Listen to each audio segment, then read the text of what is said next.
59% of rape cases and 36.2% of murders in the United States are never solved. In 2011, less than half of all violent crimes found any resolution. It sort of makes you wonder, why are so many violent criminals walking free? I'm Alex Kreit, professor of criminal law. To start, let's take a look at New York City.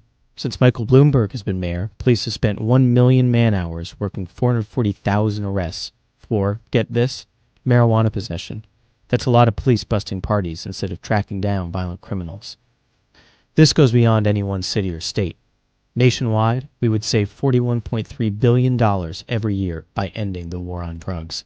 That's tens of millions of man-hours in investigation, office work, and court appearances for drug cases. We're choosing to direct these law enforcement resources to crimes other than rapes and murders, only to end up arresting and incarcerating large numbers of non-violent offenders. Worse yet, the war on drugs doesn't even work. In the United States, 7 million people are under correctional supervision, many for drug-related charges. 81% of all drug arrests are for simple possession. That's millions of people in the system who never restrained, assaulted, killed, or abused another person. And despite the money and time spent, it's never been easier to buy drugs. Compare that to Portugal, which decriminalized the personal use of all drugs 12 years ago. Since then, there's evidence that their criminal justice system has become leaner and more efficient.